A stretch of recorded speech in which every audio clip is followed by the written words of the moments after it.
Dios ordenó la reconstrucción del templo. Lo profetizó 70 años antes, y Él ordenó a su pueblo que regresara a Jerusalén. Pero lejos de ser fácil, fue muy difícil, y no se pudo hacer hasta que Dios movió el corazón de los reyes por amor a su pueblo. Bienvenidos. Este es la segunda parte del estudio de Esdras y soy Roberto Jones. Después de la repatriación de los judíos a Jerusalén, cuando salieron de Babilonia y también de partes de Persia, tuvieron oposición bajo el reinado del rey Ciro, pero no por culpa del rey Ciro, fue sencillamente porque hubieron enemigos de Judá en la provincia de Judá que tuvieron envidia, tuvieron celos, odio a la obra de Dios. Ellos se opusieron y impidieron la reconstrucción. En el primer caso, se impidió durante 16 años. Después, bajo el rey Ahasuerus, volvió a suceder algo parecido, una carta.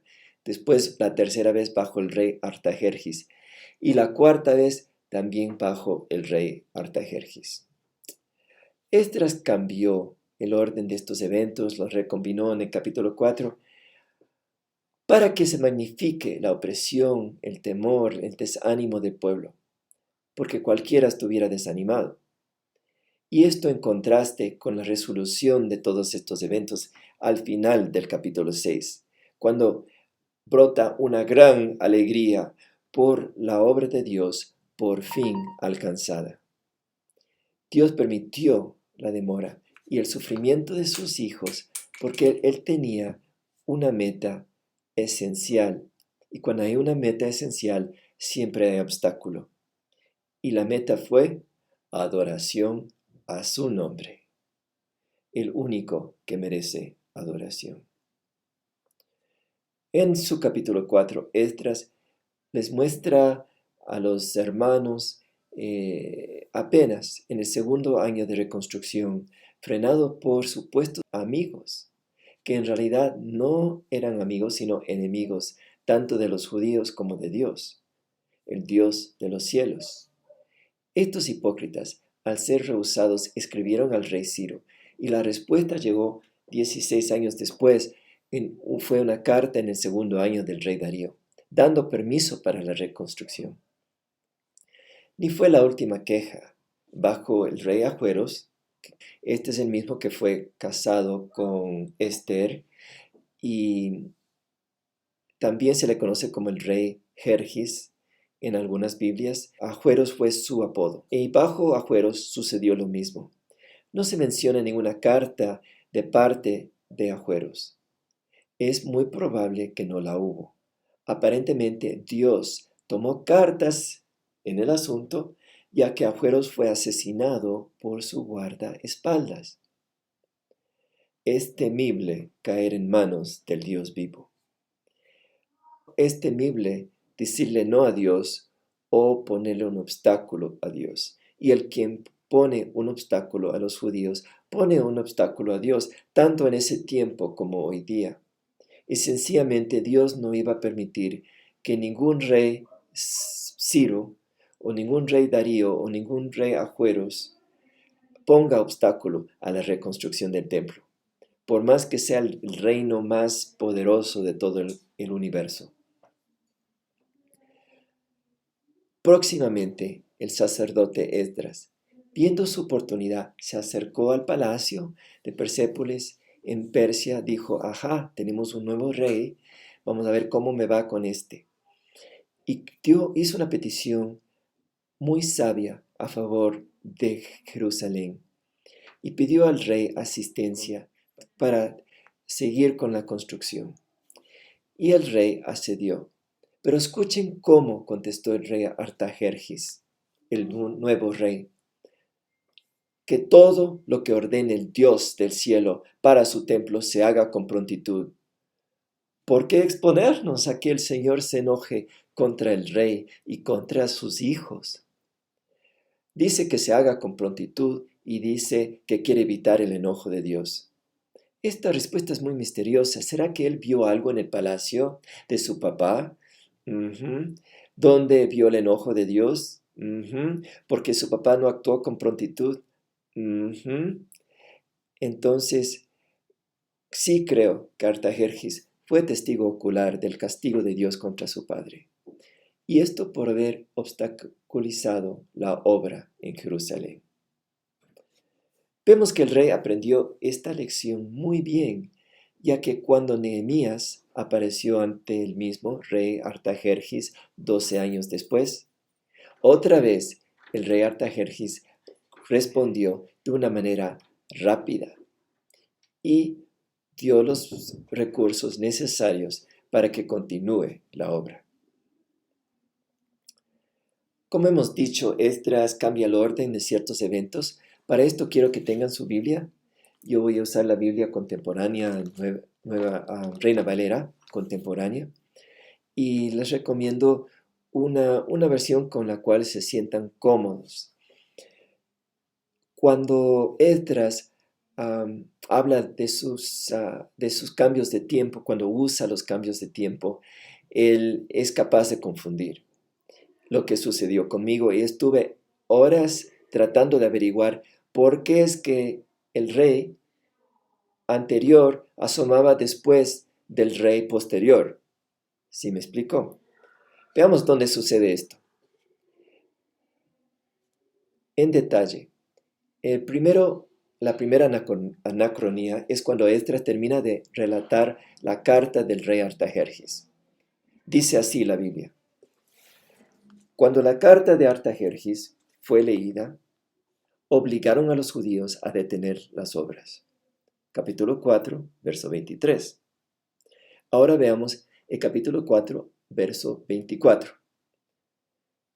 Porque de pronto hay un cambio de tiempo. Fue así como la reconstrucción del templo de Jerusalén se suspendió hasta el segundo año del rey Darío.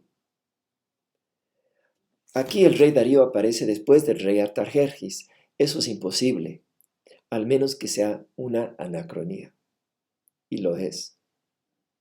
Bueno, veamos el segundo de estas anacronías y es en el capítulo 7, verso 1. Dice, después de estas cosas, durante el reinado del rey Artajerjes de Persa, ustedes me pueden preguntar, ¿después de qué cosas? Y es cierto, eso es una buena pregunta. Lo vamos a contestar. Debe ser después de las cosas que sucedieron en la vida de Artajerjes en otro capítulo. Porque aquí estamos hablando después de estas cosas durante el reinado del rey Artajerjes. Bueno, la única parte donde se habla en detalle del rey Artajerjes es el capítulo 4. Y ahí habla de cómo él recibió una carta. Por lo tanto, yo quisiera que ustedes hagan un dibujo, un círculo que sirve como un tipo de paréntesis. Desde el capítulo 4, verso 6, hasta el capítulo 4, verso 23. Porque toda esta paréntesis enorme es una zona que sucede después y no anterior, es decir, está fuera de orden. La reconstrucción del templo en el capítulo 4, empezando con el verso 6, es interrumpido en dos ocasiones. En primer lugar, por el rey Ahasuerus, capítulo 4, verso 6. En el segundo lugar, por el rey Artajerjes, capítulo 4, verso 7. Y esto por los enemigos de Judá, como ya hemos dicho. Y fue resuelto por Nehemías, quien regresó a Judá, teniendo ya el permiso, la autorización y el dinero del rey Artajerjes, 12 años después de que Esdras venga a Jerusalén. Ahora pueden ver por qué esto es una anacronía. Bueno, hay una tercera anacronía en el capítulo 6, verso 14, donde el rey Artajerjes aparece entre una lista de reyes cuando él aún no había nacido. Dice así, la obra se terminó porque el Dios de Israel así lo ordenó, y por los decretos de Ciro, Darío, Artajerjes, reyes de Persia. Aquí se escogen tres reyes, los piadosos, que habían actuado a favor de Israel, de Jerusalén, y los reúnen en una sola declaración para enfatizar la soberanía de Dios. Dios se encargó de moldear la opinión de estos reyes para que cumplieran el propósito de él. El que no aparece es Agüeros y ya sabemos lo que pasó con él. Su guardaespaldas le mató y eso sirvió de una lección para su hijo, quien dijo que Dios no se enoje y que hagamos las cosas con prontitud. Bueno, Dios es soberano y punto. No hay que pelear con él. Y temible es caer en las manos del Dios vivo. La cuarta anacronía la pueden ver en el capítulo 7, versos 1 a 9. Aquí Esdras cuenta que él viaja de Persia a Jerusalén con el permiso del rey y que llega y que todo le va bien. Recién en el resto del capítulo cuenta cómo consiguió el favor del rey, cómo consiguió el dinero, qué fue lo que le dijo al rey. Y todo eso él lo cuenta después de la conclusión. Es decir, está fuera de orden. Pero, ¿por qué hace el sacerdote estas cosas? Todas las veces que lo hace, la temática de honrar a Dios es más importante y suplanta la necesidad de una estricta cronología. Es mejor sencillamente contar las cosas de una manera que enfatiza el poder, el poderío, la soberanía de Dios. Pero todo esto hubiera sido en vano si no por un propósito mayor. ¿Por qué quería Dios Jerusalén? Porque quería un nuevo Estado de Israel, que obviamente lo quiso, porque si no, ¿cómo nació Israel en un día en 1948? Porque Él tenía el propósito de levantar un pueblo que adorara su nombre, que le conociera íntimamente. Por supuesto, ahora el pueblo en su mayoría no lo está practicando. Hay una pequeña minoría de judíos mesiánicos. Pero sin embargo, Dios siempre funciona, Dios siempre obra a través de un remanente. Y el remanente ahora en Israel, que eran apenas unos 56,000 más esposas, más hijos, iba a ser con el propósito de levantar el culto de adoración al nombre de Dios. ¡Aleluya! El templo trajo la adoración de nuevo a Jerusalén. Desde Génesis Dios lo había dicho, adoren a mi nombre. Abel, Caín, hagan un sacrificio a mí. Abel lo hizo bien, Caín lo hizo mal. Dios siempre tuvo una manera, una forma en hacer el sacrificio. Tenía que ser con derramamiento de sangre y ya sabemos que esto era un precursor del Mesías, del sufridor, que iba a dar su vida por nosotros. Dios, al insistir en este culto, lo formalizó a través de Moisés. Luego lo perfeccionó a través de Salomón con el bellísimo templo. Pero en verdad, Él lo reveló a David. David insistió en cantar. Fue el único que dijo, aquí, señores, aquí falta algo. Señores levitas, ustedes van a cantar a Dios y van a cantar estos salmos, van a escribir, es más, yo voy a escribir salmos, ustedes lo van a cantar, lo vamos a adorar a Dios con cántico y con música, porque nuestra relación con Dios es de celebrar. Nuestro culto a Dios es de alegría. Fue el mismo David que dijo, me haré aún más vil. Josué en el libro de Esdras lo captó.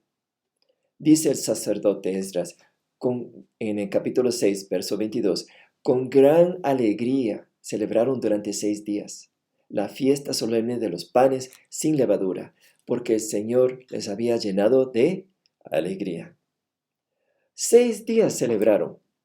A nosotros nos duele celebrar 1 hora el domingo, y ahí ya estamos pensando cuándo llego a casa para jugar mi Nintendo.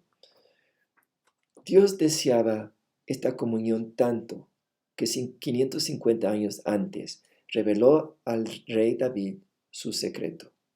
El sacrificio está bien, es para satisfacer la ley. Hay que derramar sangre. es un precursor del Mesías. Pero el canto a Dios es por gracia. Ahí es cuando celebramos nuestra relación con Dios. Es cuando nos regocijamos y declaramos las bondades de Dios. Dios, tú eres bueno, tú eres misericordioso, me has dado todo lo necesario para vivir una vida llena de plenitud de gozo, llena de plenitud del fruto del Espíritu Santo y llena de prosperidad. El primero, que es la ley, cumple con toda justicia, y el segundo, que es la gracia, que es la alabanza, cumple con la amistad entre Dios y el ser humano, su creación favorita. Hay dos palabras que les quiero dar para explicar qué es la adoración. La primera es yadá. Yadá significa alabanza, agradecimiento, confesar, hacer una confesión. La segunda es halal. Halal significa alabanza, brillo, gloria, celebrar y portarse como loco. Esdras anotó esta alabanza loca del pueblo, expresada con libertad en el capítulo 6.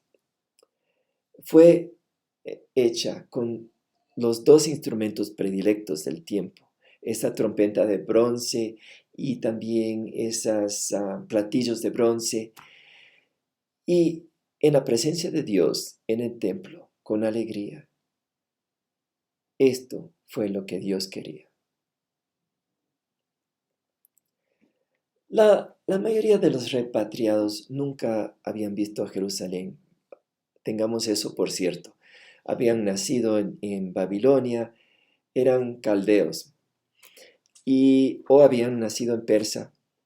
De hecho, para esta temporada ya había muerto Ahasuerus a manos de su guardaespaldas. Entonces Esther ya regresó con Esdras seguramente, y está ahí en esta tierra y no lo puede creer, que ha dejado el palacio de un rey para estar en este semidesierto rodeado de cactus y cayotes y prácticamente muriéndose de hambre porque no hay agricultura que pueda sostener a un pueblo de 56,000 personas, al menos que coman los días pares nomás, con el resultado de que el desánimo se apoderó de ellos. La vida en Babilonia había sido fácil con sus familias, con sus casas, pero ahora ya no. Esdras amontonó todos estos eventos difíciles, negativos, en un solo capítulo, el capítulo 4, y nos obliga prácticamente a sentir el dolor de ellos. A primera vista, Dios iba a perder la batalla contra la oposición del rey Ciro, contra la oposición bajo el rey Ciro, bajo los otros reyes. Los enemigos de Judá usaban un proceso de apelación y lo usaron desde el 537 hasta la llegada de Nehemías en 445, 92 años después. Ay, ay, ay, Dios vez tras vez parecía impotente para ayudar a los hijos de Sión. Estoy hablando humanamente, ¿ya? Porque Judá fue detenida en 4 ocasiones.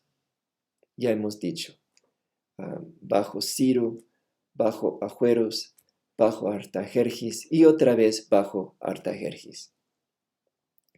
Pero al terminar el capítulo 6, Dios libera a su pueblo, en total 4 veces, tomando en cuenta la llegada de Nehemías, que sucede 12 años después.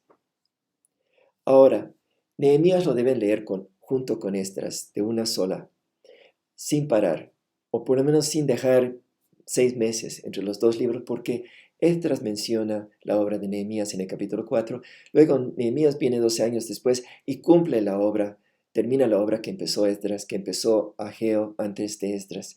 Por lo tanto, estamos hablando de una cadena de eventos que no se puede interrumpir, y Nehemías termina construyendo los muros. A este proceso con Dios se le puede llamar bendición, después oposición, después espera.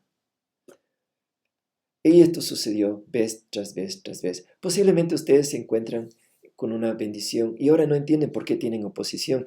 Es porque la obra es grande. Y cuando es grande van a tener oposición de alguna manera porque el diablo no le gusta que estés bendecido. Pero tú espera en Dios. Y cuando esperas vas a recibir la respuesta para tomar el próximo paso. Y después vendrá otra bendición. Y después otra oposición y después otra espera. Este proceso lo hemos visto en el libro de Esdras. Entonces, no se desanimen. Este libro es para ustedes también. Es para que digan, aleluya, ahora voy a orar y voy a esperar en Dios. Porque yo sé que mi bendición viene. ¿De acuerdo? El motivo de todo este esfuerzo, como ya hemos visto, fue reconstruir el templo y su altar, para exaltar a Dios como el creador del universo. ¿Cómo exaltamos a Dios? Hablando de su grandeza. Dios, tú creaste el mundo y tú solo. Tú diste inteligencia, tú das inteligencia al ser humano y solo tú. Papito Dios, tú eres el más fuerte, el más grande.